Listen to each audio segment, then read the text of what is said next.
Now that it's been nearly a month since release, Paradox's first core expansion for CK3, Legends of the Dead, has received some very mixed criticism. On one hand, many of the features that debuted with the free patch, such as reworked plagues, have had fairly positive feedback from the community. However, the new strategy that the dev team behind CK3 is using to promote content really concerns me, and I wanted to take this time not to talk just about Legends, but to discuss where CK3 as a franchise is heading next with several new DLCs already in the works. Unlike its predecessor, when CK3 first launched, the developers spent a significant amount of time catching the game up to where it should have been with its release, adding essential features like a custom character creator, which CK2 had. Only after many months and patches later did we receive the first content pack in the form of Northern Lords, a DLC centered around the Vikings. It's important to go back to these first steps because I think that Paradox was still testing how they wanted to go about monetizing CK3.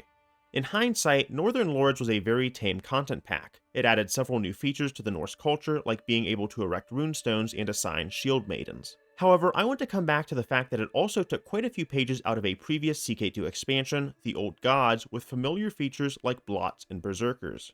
Afterwards, it took nearly a year, 11 months, until Royal Court released. In many ways, Northern Lords helped to pave the way for Royal Court. Its unique additions to cultures led to the massively ambitious attempt from Paradox to add a dynamic and responsive cultural reformation mechanic for any ruler, anywhere on the map. This meant that, with the right amount of mana, prestige, you could add some incredible and ahistorical changes to your present culture, making each playthrough that much more unique. In spite of how promising the changes that Royal Court teased were, the incredibly long wait combined with the nauseating amount of dev diaries covering its development built up an incredible amount of hype and anticipation, which I don't think that the developers ever expected CK3 to endure.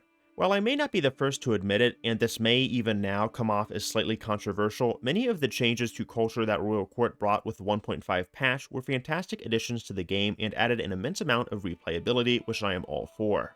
However, this is one of the first instances where we run into the issue of how expansions like Royal Court are sold and marketed to players. Notice that I said quote-unquote additions that came with 1.5, which was the fleur-de-lis patch. In other words, a large amount of the culture changes were free, F-R-E-E. This includes the massive cultural overhaul, artifacts, and cultural heads. The only changes that weren't free were cultural divergence, hybridization, and of course, being able to access the royal court for kings and emperors. Crusader Kings isn't the only Paradox franchise to suffer from vague monetization, unfortunately, and it most certainly won't be the last. Recently, Stellaris released its Astral Planes DLC, which was a long-awaited expansion for the Psionic Ascension tree. However, if you take a look at the actual Steam page, there is very little on specific mechanics and how the expansion changes things up, which is something an informed buyer would want in advance. Instead, you have to spend several minutes digging through reviews and clickbait YouTube videos like mine to get to the actual features, which is what you are expected to pay $20 for. It's even more concerning when you consider that some of the actual free features included in the patch are almost marketed alongside the paid content.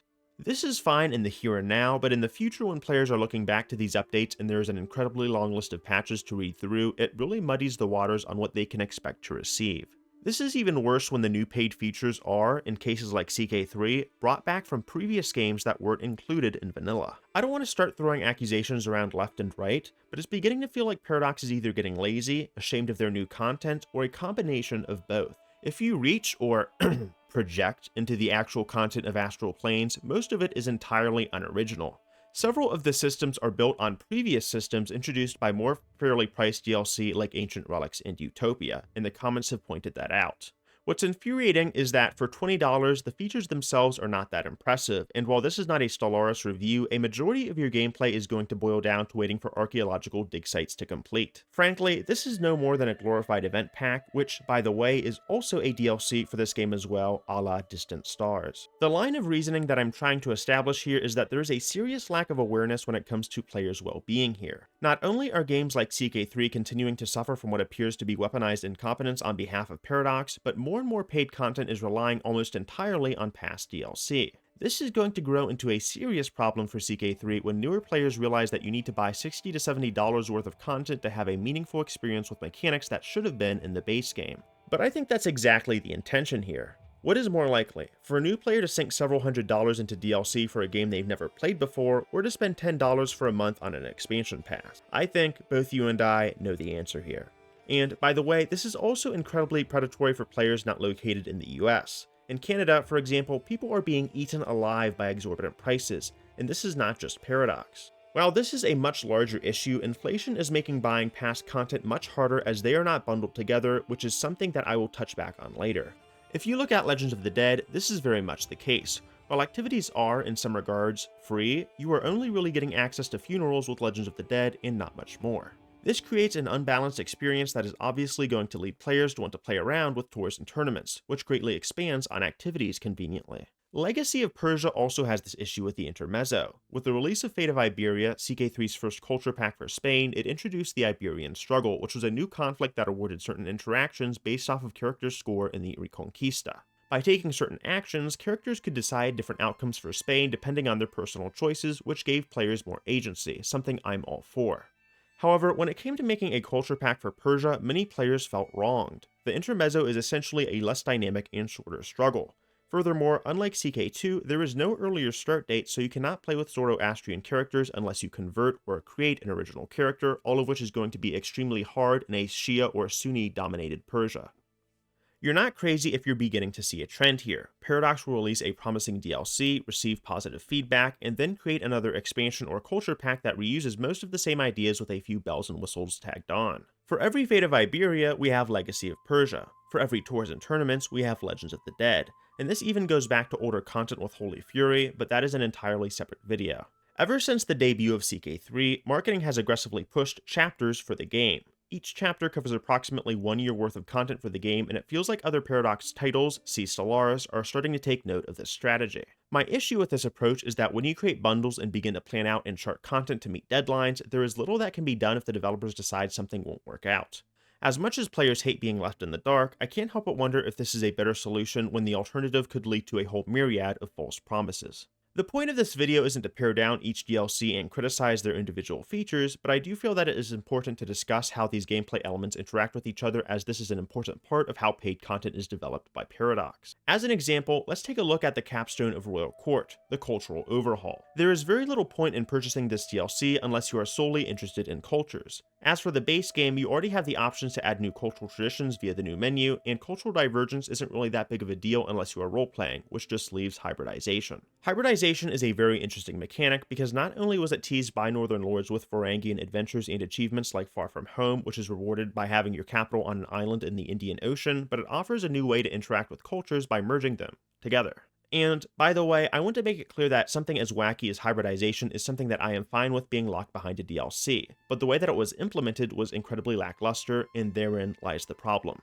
In order to hybridize two cultures, unlike reforming or diverging, which only requires resources, you need to reach a certain amount of cultural acceptance. The action of improving cultural acceptance can take a while, and on top of that, offers very little in terms of rewards. Sure, it can be powerful to merge certain traditions and it is nice for role-playing, but it isn't like there are hugely unique hybrid traditions that shake things up, which is sad because unique cultural innovations and traditions are already possible, so it almost feels like the devs simply didn't feel like putting this in, and it's another area where modders simply do better. When you take into account that the other portion of this expansion was the Royal Court feature, which was locked behind King and Emperor titles and had a very poor implementation at launch, it really does not make sense to have a $30 price tag. And that was reflected in its initial launch. While it was praised nearly unanimously by review sites like IGN, which gave the expansion a 9 out of 10, the Steam reviews, however, were largely negative. I don't want this entire video to be doom and gloom though, so I want to talk briefly about Tours and Tournaments, which was a hugely pleasant surprise and offers some genuine hope for the future of CK3 in my opinion. If the devs can get back to building engaging and constantly relevant content again, then CK3 has huge potential. One of the reasons why Tours was so successful was because activities added more dimension to the game regardless of your starting point or location on the map. Despite its promises as a core expansion, Legends of the Dead really does not do this well. Tours was truly an expansion for the working class, the incestuous proletariat, if you will, of medieval Europe. Jokes aside, when push comes to shove, Paradox is capable of some truly great things. Royal Court had true ambition, and Tours and Tournaments aimed for game-changing mechanics players constantly interact with and delivered them in a meaningful way via activities. Legends, on the other hand, again, borrowed far too much from previous expansions like Holy Fury with Legend Seeds without any of the craziness that makes Crusader Kings stupid, but oh so endearing. Before I end this already incredibly long and unnecessarily drawn out video, if you're still here, it wouldn't be a 4 extraordinaire video if I did not talk about the future. It is no secret that players have been begging for landless gameplay since CK2, and now the developers have given themselves the Herculean task of creating an entirely different gameplay experience and loop on what is a $30 DLC. I really can't help but get Royal Court vibes with this, a large expansion with lofty ambitions only to fall short of greatness. Roads to Power, this expansion, is also tasked with creating a unique government system for Eastern Rome, or Byzantium, coupled with new events. If Royal Court didn't have a specific focus and still failed, I really don't think this bodes well for the future. History has proven that when Paradox is spread out across multiple different mechanics, we tend to get DLC that is just the sum of its parts and nothing more. Something that nearly made my heart stop was learning that the final DLC for Chapter 3, Wandering Nobles, is another addition to the travel mechanic that was introduced in Tours and Tournaments. If we continue to get a loose patchwork of content that should have been added to the original expansion, but we are instead getting nickel and dimed, then I am going to be severely, and I mean severely, disappointed going forward. There are so many questions and topics I could spend ages talking about, but I'm afraid that I have long overstayed my welcome, and this is it for now. However, if you would like to see me discuss similar topics or cover different games, let me know in the comments down below. Thank you guys so much for watching. This has been 4Extraordinaire, and if you want to see similar CK3 content, leave a like and leave a comment down below. I also have other CK3 vids covering similar topics, so if you want to check that out, feel free to check out the playlist in the description below as well. Thank you guys.